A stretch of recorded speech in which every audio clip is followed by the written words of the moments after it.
Daily 24 ঘন্টায় 550 litre oxygen দেন, 1,60,000 শ্বাস প্রশ্বাস নিতে দেন।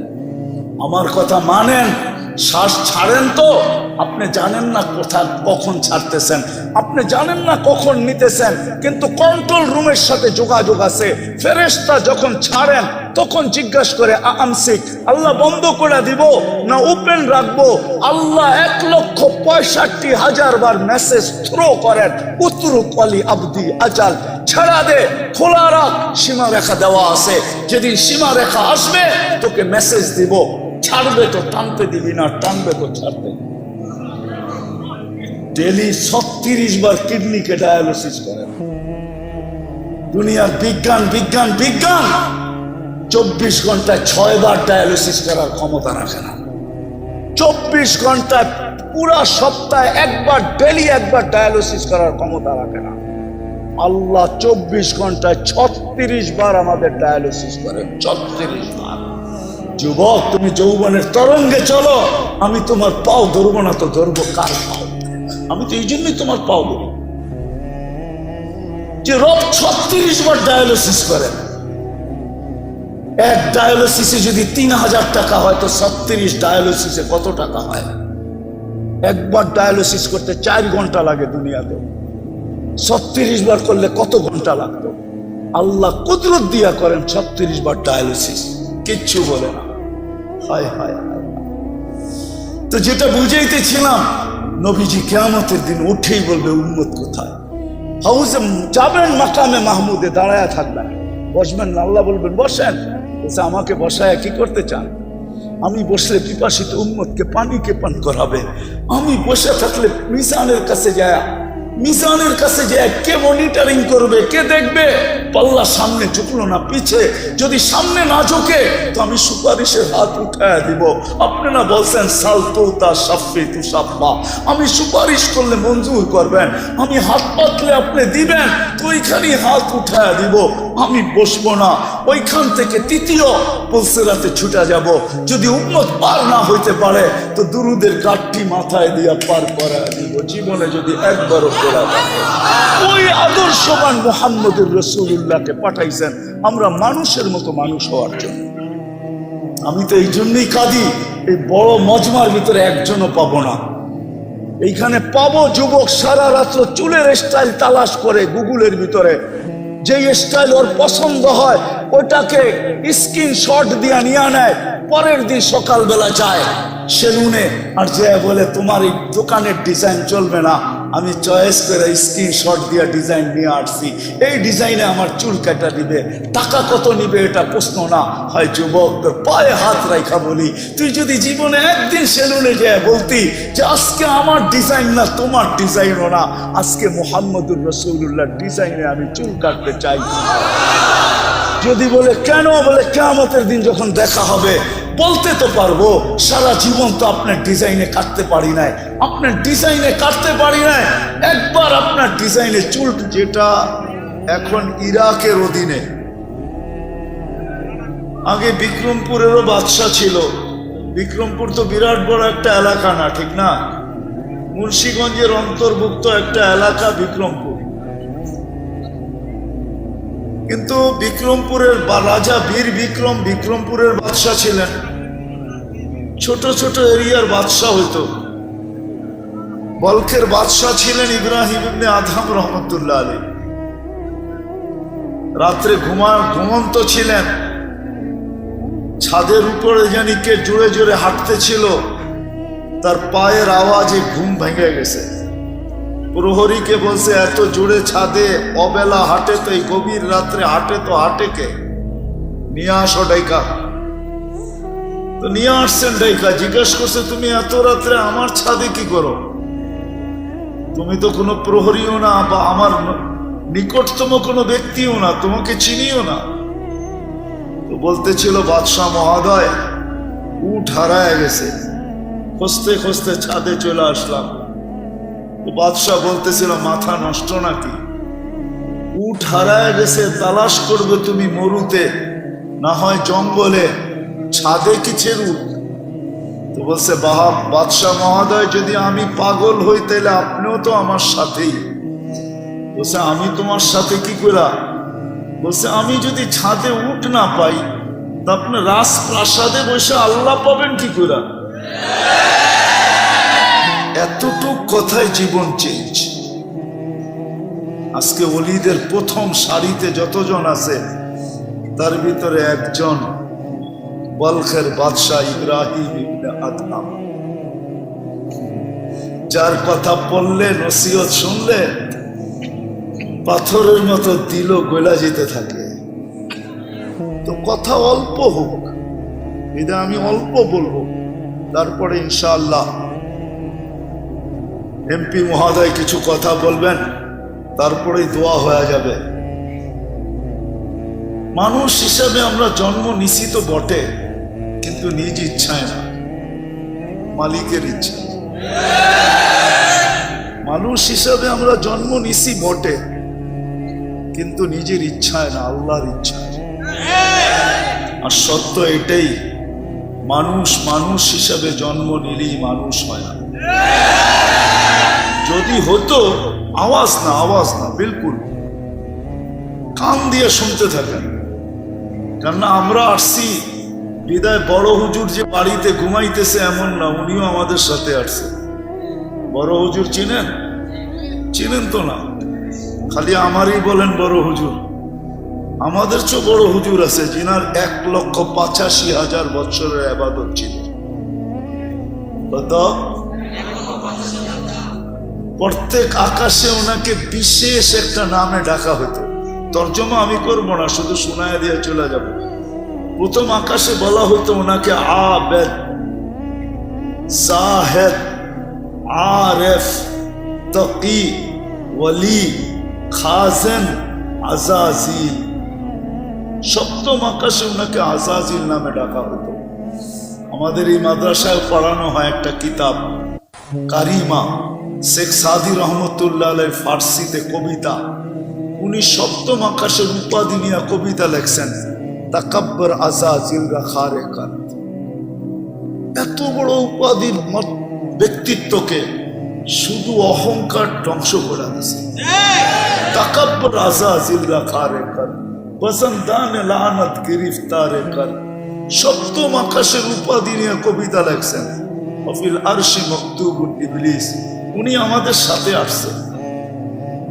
ওনার মিশনই হলো আমাদেরকে পথভ্রষ্ট করা, সত্যের থেকে সরায়া দেওয়া। বিদায় ওনার 24 ঘন্টা আমরা ঘুমাই, উনি ঘুমান না। আমরা খাই, উনি খান না। আমরা ক্লান্ত হই, ওয়ালাহু কারিম, আমার সঙ্গে যে আছে সে ক্লান্ত হয় না। আমি যত বড়, আমার সঙ্গেরটাও অত বড়। আমার সাথে যেটা আছে ওইটাও 100 দেশ ঘুরেই আমার সাথে আসছে। আমার সাথে যেটা আছে ওটাও মুফতি।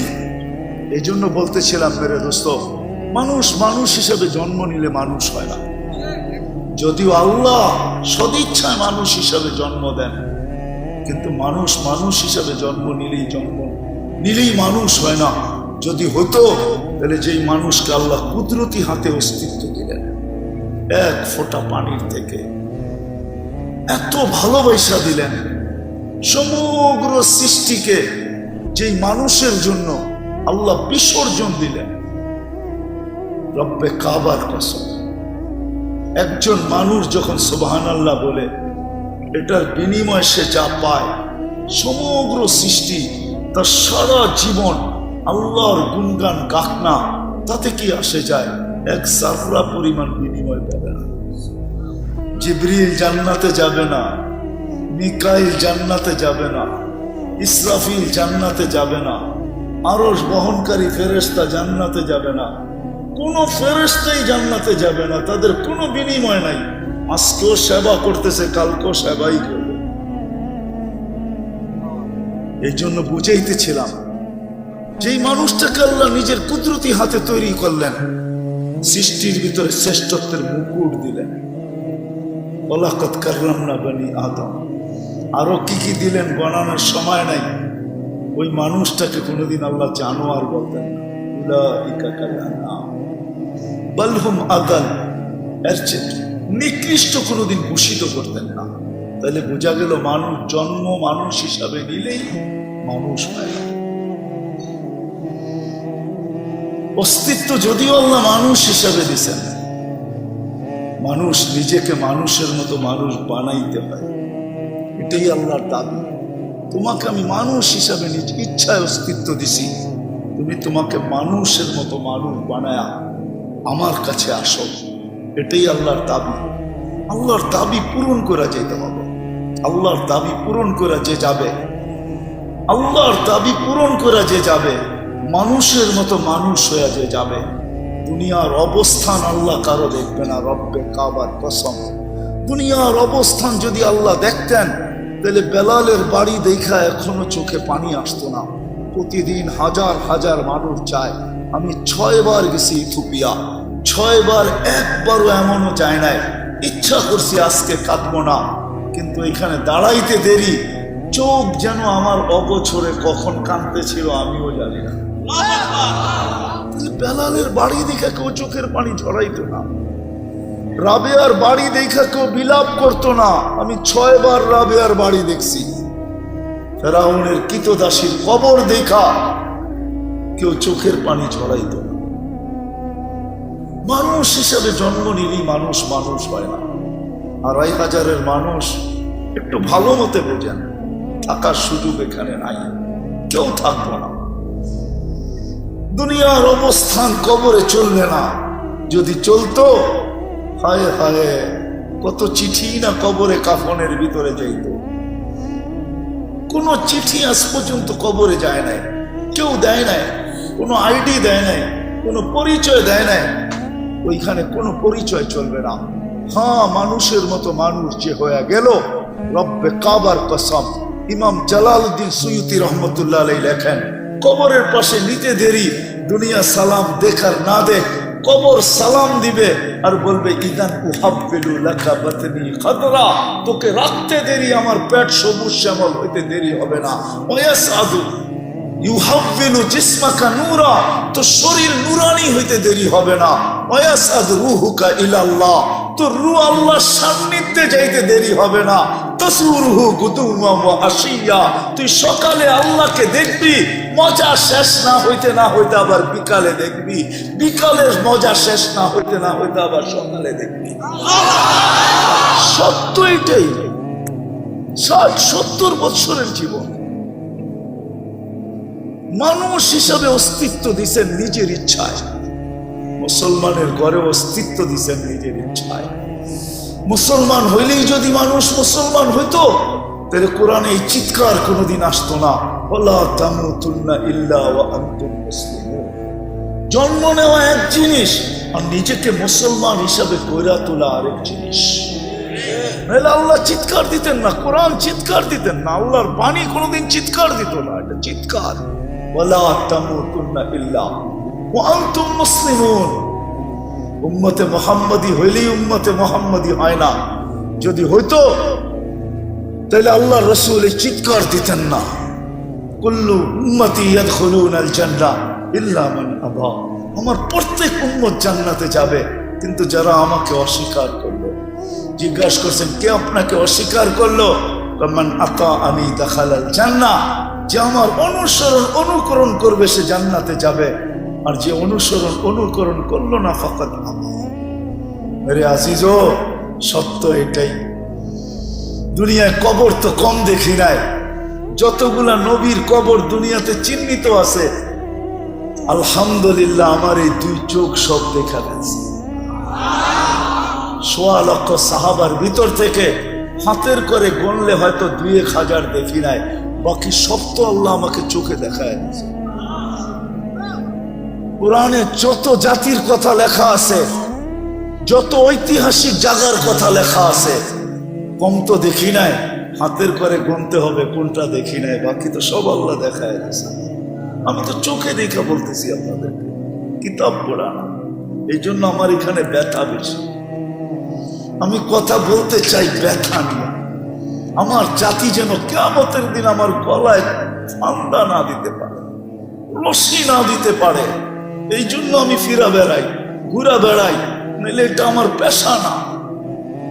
আমার জাতি যেন কিয়ামতের দিন আমাকে দাঁড় না করায় দিতে পারে যে উন্নত বিশ্ব ছাড়লা না, 7 মহাদেশ ঘুরে বেড়াইলা, আফ্রিকার জঙ্গল চৈসা বেড়াইলা, হায় হায় সাহারা মরুভূমি চষলা, তুমি তো আমাদের দুয়ারে এসে আমাদেরকে বুঝাইলা না। এই জন্য পায়ে ধরি, হাতে ধরি, যুবকদের পায়ে ধরি, এই জন্য, নাহলে কোনো দরকার ছিল না। মানুষ খায় তো খায় কতটুকু, পড়ে তো পড়ে কতটুকু, দুনিয়া কতটুকু ব্যবহার করে। সত্য তো এটাই, যতটুকু কামায় অতটুকু খাওয়া যায় না। 2 জন ব্যক্তিত্ব আছে, ওনাদেরকে আমি প্রশ্ন করি, যতটুক কামায় অতটুক কি খাওয়া যায়? যতটুক কামায় অতটুক কি পড়া যায়? মানুষ যতটুকু জমা করে অতটুক কি ভোগ করার সুযোগ পায়? কোনোদিন না। সত্য তো এটাই। মানুষ হিসাবে জন্ম নিলেই হবে না, মুসলমানের ঘরে অস্তিত্ব নিলেই হবে না, মুহাম্মদুর রাসূলুল্লাহর উম্মত হইলেই হবে না। যদিও এই উম্মতের বড় দাম, এই উম্মতের বড় দাম। আমরা জানি না আমাদের দাম কত। শুনেন, এতটুক শুধু শুনায়া দিতেছি, এই উম্মতকে আল্লাহ কিয়ামতের দিন মাঠে দাঁড় করাবে না। এই উম্মতকে কিয়ামতের দিন আল্লাহ আল্লাহর পাশে স্টেজে দাঁড় করাবে। এই উম্মতকে ভরা ময়দানে আল্লাহ লজ্জিত করবে না। আমাদের নবীজি বলবে, আল্লাহ আমার উম্মতের হিসাব কোথায় নিবেন? আল্লাহ হাসবে আর বলবে, সবার যেমন তেমন। আমাদের নবীজি বলবে, আল্লাহ তাইলে তো আমার সমস্ত উম্মত আমার উম্মতের ভুল ত্রুটি জেনে ফেলবে। আপনার সাথে না আমার অঙ্গীকার, লা ইউখজিকা ফি উম্মতিক, আমার উম্মতের ব্যাপারে আপনি লজ্জিত করবেন না। আমার উম্মতের ভুল ত্রুটি জেনে ফেলবে, আমার মাথা নুয়া যাবে, আমি লজ্জিত হয়ে যাব। আপনার অঙ্গীকার কোথায় থাকবে? তো আল্লাহ বলবে, বন্ধু আপনি বলেন হিসাব কিভাবে নিব? তো আল্লাহ আমাদের নবীজি বলবেন, আমাকে নিতে দেন। আল্লাহ হাসবে আর বলবে, বন্ধু উম্মতের আমলনামা যখন আপনি দেখবেন তো লজ্জায় আপনার মাথাও নত হয়ে যাবে। তখন কি আপনি লজ্জিত হবেন না? বলছে স্বাভাবিক। বলে তাইলে তো আমার অঙ্গীকার ঠিক থাকবে না। বিদায় বন্ধু, আমি সিদ্ধান্ত নিছি পর্দার ভিতরে আপনার উম্মতের হিসাব কিতাব নিব। পর্দার ভিতরে কাউকে জানতে দিব না, আপনাকেও জানতে দিব না। মানুষ হিসাবে অস্তিত্ব নিলেই মানুষ হয় না, নিজেকে করতে হয়। করার জন্যই এই জগৎটা। মার পেট ছিল দেহ করার জন্য, এই জন্যই মার পেটের থেকে যে পূর্ণতা না নিয়ে আসে, রব্বে কাবার কসম দুনিয়া ঘুরা দেখছি, কোন টেকনোলজি এখনো আসে নাই যে আর্টিফিশিয়াল চোখ লাগায় দিবে, দৃষ্টি শক্তি লাগায় দিবে, আর্টিফিশিয়াল শ্রবণ শক্তি লাগায় দিবে, আর্টিফিশিয়াল বাক শক্তি লাগায় দিবে। হাত নিয়ে আসে নাই, হাত লাগায় দিবে। ওরকম হাত আল্লাহ বেকা দে, ওটার ভিতরে যে শক্তি আল্লাহ দিয়া দিছেন, মানুষের বানানোর হাতে ওর 100 ভাগের 1 ভাগ শক্তিও নেই। কি আছে নাকি? হ্যাঁ, পঙ্গু হাসপাতালের সামনে যান, পাও বানায় লয়ে যেতে পারবেন, হাতও বানায় নিয়ে আসতে পারবেন, ঠিক না? ওটা আর্টিফিশিয়াল হাত, কিন্তু শক্তি নাই। মার পেট ছিল দেহর পূর্ণতার জন্য, আর এটা হলো মানুষের মতো মানুষ হওয়ার জন্য। আল্লাহ শরীরটা বানায় দিয়েছেন। আসেন আজকে অঙ্গীকার করি যে না, মানুষের মতো মানুষ হইয়া, মুসলমানের মতো মুসলমান হইয়া, আল্লাহ রসুলের উম্মতের মতো উম্মত হইয়া দুনিয়ার থেকে যাব। রাজি? ওয়াদা? বিলকুল। চলেন একটা রাস্তা দেখায় দেই কিভাবে হবেন। যদিও উর্দুতে কবিতাটা, আল্লাহ হাদিসে কুদসির তর্জমা। अल्लाह बोले क्या वफा तूने मोहम्मद से तो हम तेरे हैं, ये दुनिया क्या चीज है, लोह कलम तेरे है। মানুষের মতো মানুষ হওয়ার জন্য আমাদের মাঝে এক আদর্শকে আল্লাহ পাঠায় দিয়েছেন, মুহাম্মাদুর রাসূলুল্লাহ। জোরে বলেন মুহাম্মাদুর রাসূলুল্লাহ। 30 নে 120 নেকি আপনার আমলনামায় লেখা হবে। কোরআনে আছে মুহাম্মাদুর রাসূলুল্লাহ। আল্লাহ ওই আদর্শকে আমাদের ভিতরে পাঠায় দিয়েছেন। সৃষ্টির সর্দার, মানুষের জীবনী তো জন্ম থেকে লেখা শুরু হয়, মৃত্যুতে যে শেষ হয়, কিন্তু আল্লাহ তার বন্ধুর জীবনী লিখতে শুরু করছেন রোজে আজল থেকে। রোজে আজল থেকে, আজল আজল আজল বোঝেন, রোজে আজল থেকে। আমি বলবো যতদিন থেকে আল্লাহ ততদিন থেকে বন্ধুর আলোচনা। সৃষ্টিরও 1000 বছর আগে, সমগ্র সৃষ্টির 1000 বছর আগে আল্লাহ সূরা ইয়াসিন তেলাওয়াত করছেন। আমাদের নবীজির 10টা নাম আল্লাহ রাখছেন, একটা হলো ইয়াসিন। 10টার ভিতরে আল্লাহ ডাক দিছেন ইয়াসিন বলে, চিৎকার দিছেন ইয়াসিন, কসম খাইছেন আল কোরআনিল হাকিম। তারপরে আল্লাহ বলতেছেন কোরআন আমাকে বোঝায়। ওই সময়ও আমাদের নবীজি মনে হয় আল্লাহর সামনে বসা ছিলেন, কিন্তু কোন রূপে ছিলেন এটা নিয়ে তর্ক বিতর্ক আমার নাই। ছিলেন, নাইলে কোরআন কেন বলে ইন্নাকা? আরবি গ্রামার ওই ব্যক্তিকেই বলা চলে যে সামনে বসা উপস্থিত, নাইলে বলতে হতো ইন্নাহু। আল্লাহ বলে ইন্নাকা লামিনাল মুরসালিন, বন্ধু আপনি নবী হিসাবে প্রেরিত, যার জীবনী, যার আলোচনা সমগ্র সৃষ্টির 1000 বছর আগের থেকে ওই আদর্শবান ব্যক্তিটাকে আমাদের ভিতরে পাঠাইছেন। আর যিনি সারাটা জীবন আমাদের জন্য চোখের পানি ঝরাইতে ঝরাইতে চলে গেছেন। জিবরিল আর মিকাইল জিজ্ঞাসা করছেন মা জালা আরাকা তাবকি, যখনই দেখি আপনি কাঁদেন কেন? বলছে যেদিন থেকে জান্নাত আর জাহান্নাম দেখা আসছে উম্মতের জন্য চোখের পানি থামে না। উম্মতের জন্য চোখের পানি যা শুকায় না। 2500 মানুষ বুঝবে কি বুঝবে না আমি জানি না। যখন মালাকুল মউত কারো কাছে অনুমতি নিয়ে ঢোকেন নাই, আল্লাহ বলছে মালাকুল মউত যাও আমার বন্ধুর কাছে, প্রথমে ঘরে ঢুকার অনুমতি নিবে, অনুমতি দিলে ঢুকবে, নাইলে ঢুকবে না। ঘরে ঢুকার পরে আবার অনুমতি নিবে, বুকে হাত রাখতে বললে রাখবে, নাইলে ফিরা চলে আসবে। ঢুকছেন ঘরে অনুমতি নিয়া, বলছে বুকে হাত রাখবো, চোখে পানি ঝরতে ছিল। জিবরিল পিছে সালাম দিয়া ঢুকছেন, বলছে আতাবকি ওয়া আনতা ইলা রফিকিল আলা, এখনো আপনার চোখের পানি? এখন তো আল্লাহর সান্নিধ্যে যাবেন। উর্দু জগতে তো খুশির বন্যা চলতেছে, উর্দুর জগতে খুশির হুল্লুর হইতেছে, খুশি আর খুশি। ইয়াসিনুল হাবিব ইলাল হাবিব, বন্ধু বন্ধুর কাছে চিরদিনের জন্য চলে যাবে, আপনি এখনো কাঁদেন কেন? বলছে এক প্রশ্নের জবাব এখনো বাকি, ফামাল্লি বাদি লি উম্মতি, আমার পরে আমার উম্মতকে বুকে জড়ায় কে রাখবে, কে দেখা রাখবে?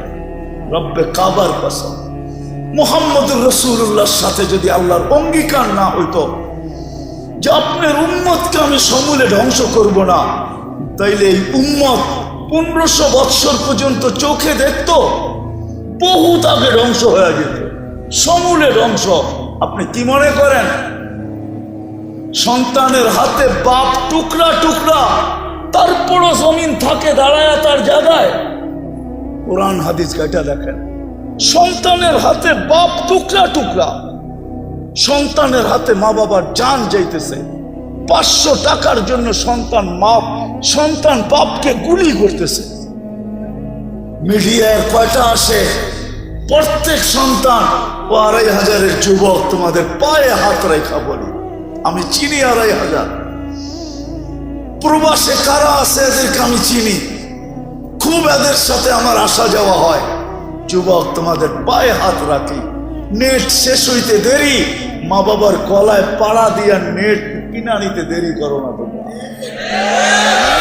বাবা বিদেশে থাকে, প্রবাস জীবন কোন আনন্দের জীবন না। আরে নিজের দেশের ভিতরে তো জেলের জীবনও আসছে ভালো মনে হয় আমার কাছে প্রবাস জীবনের। প্রবাস জীবন কি কোনো জীবন? সারাদিন পরিশ্রম করে যখন বিকালে ফিরে আসে তো একটা শূন্যতার বালিশ নিয়ে ঘুমায় থাকে, ও শূন্যতার বালিশ। আমার ওয়াশ করতে হয় না, এখানে যা আছে পেন ড্রাইভ দেয়া, যদি আমি পুরা বাহির করে কম্পিউটারে দেখাইতে পারতাম কান্না, তাহলে এতটুকুই মনে হয় আমার জাতির জন্য যথেষ্ট ছিল। হাজারো কান্না আমার এখানে লুকানো আছে, হাজারো কান্না। কিন্তু যুবক বাবা প্রবাসে, হায় হায়, মোবাইলে অকথ্য ভাষায় বাবার সাথে ব্যবহার করতে দেরি করো না, কেননা বন্ধুর হাতে অ্যান্ড্রয়েড সেট, তোমার হাতে নাই। বন্ধুর কাছে বাইক, তোমার কাছে নাই বাইক। বাবার কাছ থেকে উসুল করার জন্য প্রবাসে থাকুক না কেন, সামনে পাইলে না জানি কি করত, মোবাইলই গলার ভিতরে পাড়া দিয়ে আদায় করতেছে। কি রাগ হয়ে গেলাম? পায়ে হাত রাখি, রাগ হয়ে। মুহাম্মদুর রাসূলুল্লাহ সাল্লাল্লাহু আলাইহি ওয়াসাল্লাম নাহলে বহুত আগে ধ্বংস হয়ে যেতাম। আমার পরে উম্মতকে কে দেখা রাখবে?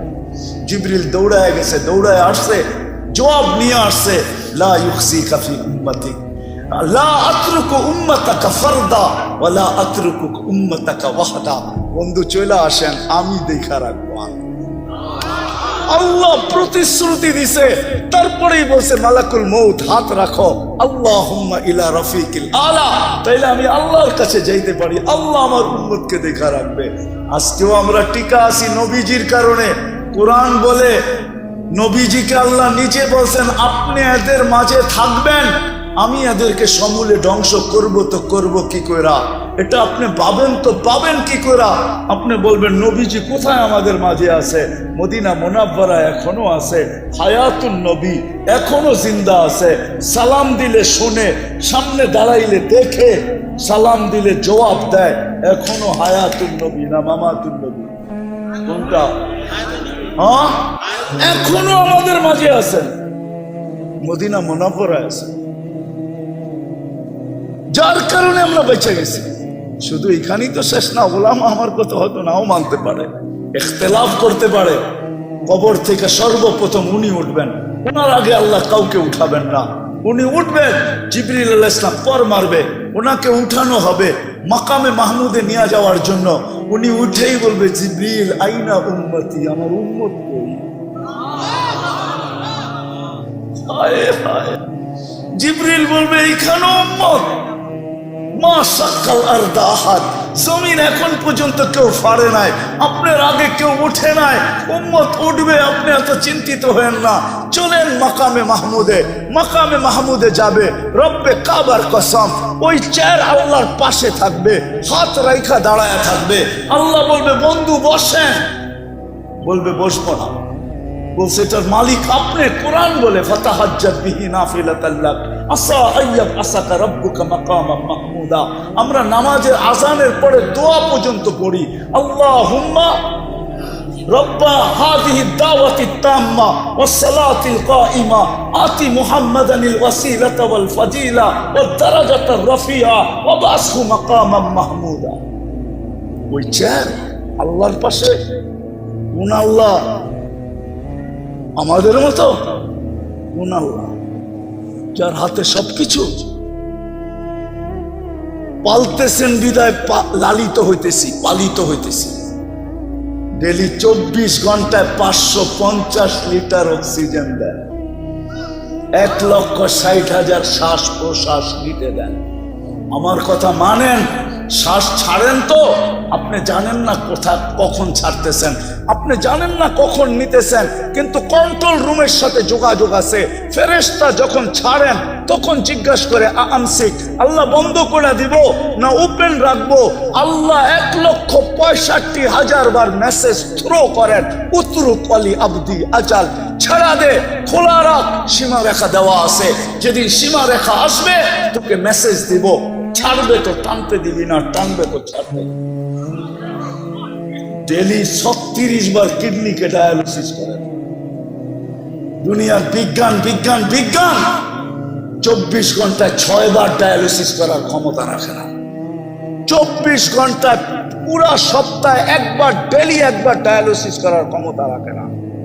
আল্লাহ 24 ঘন্টায় 36 বার আমাদের ডায়ালিসিস করেন, 36 বার।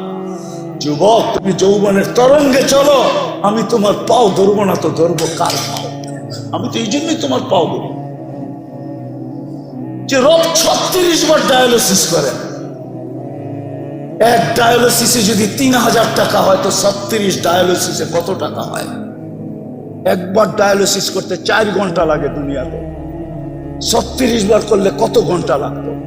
আল্লাহ কুদরত দিয়া করেন 36 বার ডায়ালিসিস, কিচ্ছু বলে না। হায় হায় হায়। তো যেটা বুঝাইতেছিলাম, নবীজি কিয়ামতের দিন উঠেই বলবে উম্মত কোথায়। হাউজে যাবেন, মাকামে মাহমুদে দাঁড়ায় থাকবেন, বসবেন না, আল্লাহ বলবেন বসেন। বলছে আমাকে বসায় কি করতে চান? আমি বসলে পিপাসিত উম্মতকে পানিকে পান করাবে। আমি বসে থাকলে মিজানের কাছে যায় কে মনিটরিং করবে, কে দেখবে? পাল্লা সামনে ঝুঁকলো না পিছে, যদি সামনে না ঝুঁকে তো আমি সুপারিশের হাত উঠায় দিব। আপনারা বলছেন সালতুতা সাফি তু সাফা, আমি সুপারিশ করলে মঞ্জুর করবেন, আমি হাত পাতলে আপনি দিবেন, তো ওইখানেই হাত উঠায় দিব। আমি বসবো না, ওইখান থেকে তৃতীয় পুলসিরাতে ছুটে যাব। যদি উম্মত পার না হইতে পারে তো দুরুদের কাঠটি মাথায় দিয়া পার করায় দিব, জীবনে যদি একবারও করা যায়। ওই আদর্শবান মুহাম্মদুর রাসূলুল্লাহকে পাঠাইছেন আমরা মানুষের মতো মানুষ হওয়ার জন্য।